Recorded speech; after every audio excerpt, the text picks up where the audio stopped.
Hello everyone. इस video में हम स्टार्ट करेंगे maths class 9 chapter 1 orienting yourself the use of coordinates. तो इस वीडियो में हम मैथ्स क्लास 9 का चैप्टर 1 उसके एक्सरसाइज लेंगे, एक्सरसाइज सेट 1.1। इस एक्सरसाइज में हमें यहाँ पर एक क्वेश्चन दे रखा है, उसमें यहाँ पर एक फिगर है और उस फिगर से रिलेटेड यहाँ पर 4 क्वेश्चन दिए हुए हैं। फिगर 1.3 के अंदर हम देख रहे हैं यहाँ पर ये रियांस का रूम है। इसके यहाँ पर 4 कॉर्नर दे रखे हैं, O, A, B, C। Left side में जो रूम की वॉल है उसको y एक्सिस लिया गया है और यहाँ पर हम बॉटम में देख रहे हैं इसको हमने x एक्सिस लिया है और राइट साइड में ये वॉल हमें दे रखी है। ओरिजिन हमने यहाँ पर O पर लिया है। अब इस फिगर से रिलेटेड यहाँ पर 4 क्वेश्चंस हैं, इसके आंसर हमें देने हैं। तो सबसे पहले हम लेते हैं question number 1। If D1 R1 represent the door of the रियांस रूम। ये जो 2 पॉइंट है ये रियांस रूम के डोर को रिप्रेजेंट कर रहे हैं, यानी यहाँ पर रियांस रूम का डोर है। उसके बाद हमें यहाँ पर फाइंड करना है how far is the door from the left wall y axis of the room. यानी ये जो डोर है ये y एक्सिस से इसका डिस्टेंस फाइंड करना है और उसके बाद हमें फाइंड करना है how far is the door from the x axis, और इस डोर का x एक्सिस से कितना डिस्टेंस है वो फाइंड करना है। तो स्टार्ट करते हैं सॉल्यूशन। तो स्टार्टिंग करते हैं D1 और R1 से। D1 और R1 के ऊपर रियांस का रूम का डोर है। तो सबसे पहले हम कोऑर्डिनेट फाइंड करेंगे D1 और R1 के। D1 का जो डिस्टेंस है ओरिजिन से 8 यूनिट है और D1 यहाँ पर x एक्सिस के ऊपर लाइज कर रहा है। तो D1 का कोऑर्डिनेट क्या होगा 8,0। R1 का कोऑर्डिनेट हमें दे रखा है 11.5,0। तो सबसे पहले हम y एक्सिस से इस डोर का डिस्टेंस फाइंड करेंगे। तो यहां से हम देख रहे हैं जो डिस्टेंस है ओरिजिन से लेकर D1 का 8 यूनिट का डिस्टेंस है। तो distance of door from left wall यानी y एक्सिस 8 यूनिट। तो ओरिजिन से लेकर D1 का जो डिस्टेंस होगा यानी y एक्सिस लेफ्ट साइड की जो वॉल है डोर का जो डिस्टेंस होगा वो 8 यूनिट का होगा। उसके बाद हमें बताना है x एक्सिस से डोर का कितना डिस्टेंस होगा।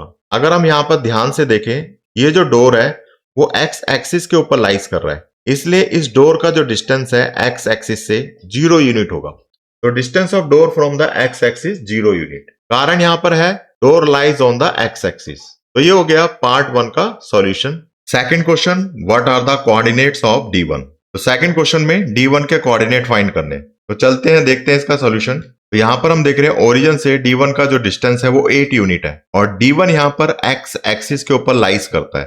तो इस केस में 8 unit along with x axis होगी और 0 unit along with y axis होगी। तो कोऑर्डिनेट ऑफ D यहाँ पर निकल के आ जाएगा 8,0। तो ये हो गया क्वेश्चन नंबर सेकंड। उसके बाद हम देखते हैं क्वेश्चन नंबर थर्ड।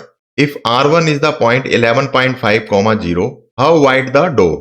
तो सबसे पहले हमें यहाँ पर इस डोर की विड्थ फाइंड करनी है, इस डोर की चौड़ाई यहाँ पर फाइंड करनी है। तो चलते हैं देखते हैं इसका सॉल्यूशन। R1 के पॉइंट हमें दे रखे हैं 11.5,0। D1 जो कि डोर का स्टार्टिंग पॉइंट है उसके कोऑर्डिनेट हमने फाइंड किए 8,0। तो ओरिजिन से लेकर के D1 ये जो डिस्टेंस है वो 8 यूनिट है और ओरिजिन से लेकर R1 का डिस्टेंस 11.5 यूनिट है। डोर की विड्थ फाइंड करने के लिए 11.5 में से 8 यूनिट को माइनस कर देंगे। माइनस करने के बाद डोर की विड्थ आ जाएगी यहाँ पर 3.5 यूनिट। तो width of the door 3.5 unit यानी 3.5 फीट। उसके बाद क्वेश्चन में पूछा गया है do you think this is a comfortable width for the room door. तो हमारा आंसर होगा जो रूम का डोर होता है उसकी जो कंफर्टेबल विड्थ होती है यानी जो स्टैंडर्ड विड्थ होती है वो 2.5 से लेकर 3.5 फीट होती है, लेकिन जो यहाँ पर हमने डोर की विड्थ फाइंड करी है वो 3.5 फीट है जो कि काफी कंफर्टेबल है। नेक्स्ट हमें क्वेश्चन में पूछा गया है if a person in a wheel chair wants to enter the room will he या फिर see be able to do so easily. यहाँ पर हमें बताना यदि एक व्यक्ति व्हील चेयर पर है और वो रूम में एंटर करना चाहता है तो वो क्या आसानी से रूम में एंटर कर सकता है।